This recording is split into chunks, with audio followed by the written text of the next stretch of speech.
सत्यनाम। जम्मू दीप महायाई के सतगुरु हो सहाय, हमारी के बार उबार ये रहो चरण चितलाए, रहो चरण चितलाए साहब सतगुरु दीन दयाल, दया चित राखिए। सत्यनाम। माता एवं भाई बहन नौजवान साथियों, दरिया अगम भक्ति चैनल को सब्सक्राइब करें। आप फेसबुक पर खोजिए मिलेगा, गूगल पर खोजिए मिलेगा, यूट्यूब पर खोजिए मिलेगा। आपको सब्सक्राइब कीजिए, लाइक कीजिए, आपको सतगुरु की कृपा धन्यवाद मिलेगा। सत्यनाम। अब आपको उस तरफ ले चलते हैं कि संसार में क्या क्या विचित्र खेल हो रहा है और संगत के क्या गुण है। सत्यनाम।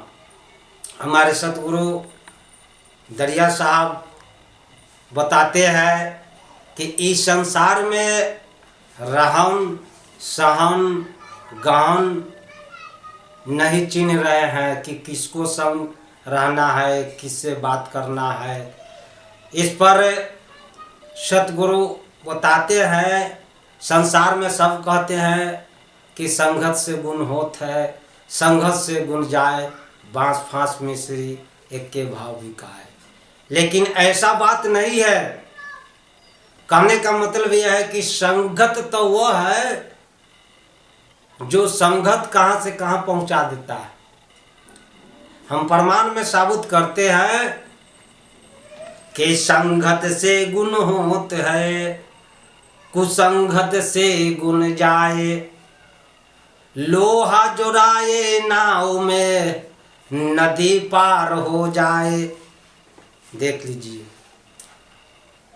संतों का कहना है कि संगत से गुण होत है। जो संगत करने वाले व्यक्ति को परख करना चाहिए कि किससे संगत होता है। तो संगत से गुण अच्छा मिलता है, सत्संग मिलता है, हर चीज मिलता है। लेकिन कुसंगत से गुण जाए, कुसंगत का एक त्याग करना ही सत्संग है।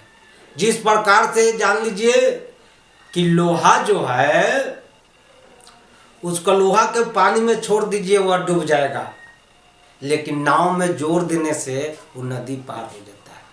उसी प्रकार सत्संग में मानव जुड़ जाएगा, परमात्मा के नाम में जुड़ जाएगा, संतों से जुड़ जाएगा तो ये भवसागर अवसर पार कर देगा। लेकिन ये पारक करना होगा, पहचानना होगा। आप देख रहे हैं क्या मिश्री है, चीनी है। चीनी को अगर जब पानी में मिला दिया जाए, मसीकरण कर दिया जाए, तो वह पहले चीनी था उसका नाम क्या बदलाव हो जाएगा, शरबत कहाएगा। वह शरबत मिल गया तो वह शरबत कहलाएगा। उसी प्रकार जिस प्रकार से पानी और चीनी मिल गया, शरबत कहला गया, उसी प्रकार मानव हम सब जब सत्संग से जुड़ जाएंगे, परमात्मा से जुड़ जाएंगे, तो जो हमारे अंदर जो अवगुण है वह खत्म हो जाएगा। आपके मैं प्रमाण में बता रहा हूं कि क्या महाभारत उगट के देखा जाए तो क्या कर्ण को संगत किससे था? वह कर्ण के संगत दुर्योधन से था। और दुर्योधन क्या था? अहंकारी व्यक्ति था। वह अहंकार में डूबे हुए था। कर्ण के उससे संगत था। एक बार का बात है कि राजाओं का बैठक हुआ तो उसमें बैठा हुआ था कर्ण। तो कर्ण के सभी राजा ने कहा कि ये यह समाज में बैठने लायक नहीं है, राजा के संग बैठने लायक नहीं है, कि इसको राज नहीं है। तो दुर्योधन ने अंग देश का राजा बना दिया था, उसका एहसान किया था। एहसान किया था दुर्योधन ने। जब द्रौपदी के साड़ी खिंचाया संगत है, लेकिन जो दोस्त है जब वह गलत कर रहा है और सही दोस्त होता है तो उसको रोकता है। क्या उसका कुसंगत किससे था? तो दुर्योधन के। जो दुर्योधन जब साड़ी खींच रहा था तो कर्ण को उसको रोकना चाहिए था कि ऐ दुर्योधन तू गलत कर रहा है, कि उसका जैसे कि और सपोर्ट कर रहा है। सपोर्ट करना उचित नहीं है। जो गलत कर रहा है उसका डिसीजन लो और मना करो। तो कर्ण क्यों नहीं कहा कि अंग देश का राजा बना दिया था दुर्योधन, तो उसका एहसान किया था। एक गिलास पानी पी लेना चाहिए, बासी रोटी खा करके गुजारा कर लेना चाहिए, लेकिन किसी से एहसान नहीं करवाना चाहिए पृथ्वी पर। हम थोड़ा देर के लिए अगर पानी पी लेते हैं, अपना समय के काट लेते हैं तो ठीक है, लेकिन जिस व्यक्ति आपको एहसान करेगा वह जीवन भर ठोकर मारेगा। ऐसे सावधान मानव को होना चाहिए। रामायण का पद उठा करके देखिए तो कैकेयी का किससे संगत था? मथुरा के था संगत। उसका कान में भर भर के उसको मति भ्रष्ट कर दिया है। तो जान लीजिए इस पृथ्वी पर मथुरा जैसा भी औरत है, वैसा औरत से सावधान रहना चाहिए, क्योंकि वह समाज को बिगाड़ने वाला है। समाज को बिगाड़ने वाले हैं। रावण के बहन कौन? सुखनेखा था। जब रामचंद्र जी, लक्ष्मण जी, सीता जी तीन आदमी वनवास में गए थे तो जाकर के क्या कहा था? वह मिल गया था तो कि राम शादी कर लो, लक्ष्मण शादी कर लो। दौड़ के सुखनेखा राम के पास, दौड़ के लक्ष्मण के पास, दौड़ के लक्ष्मण के पास, दौड़ के राम के पास है, और शादी करने के लिए कहता था।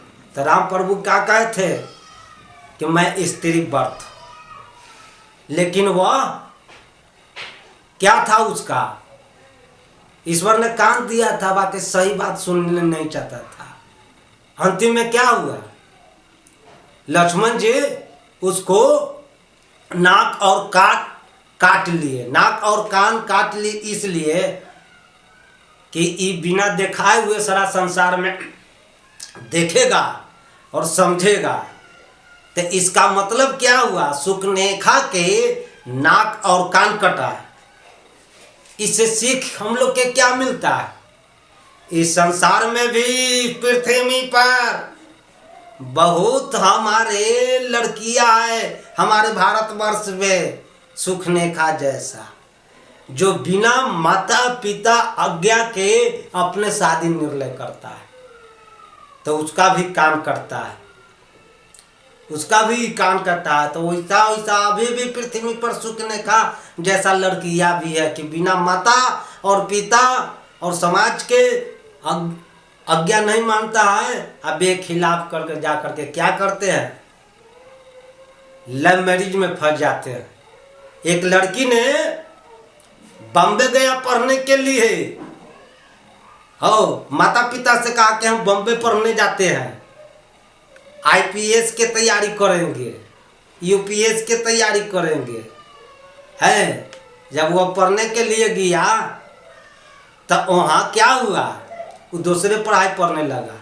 एक व्यक्ति से उसका लव मैरिज हो गया। जब लव मैरिज हो गया तो जिससे लव मैरिज हुआ उस पुरुष को जानते हैं? 2 बेटा 1 बेटी था। इस लड़की को पता नहीं चला, उससे शादी भी कर लिया।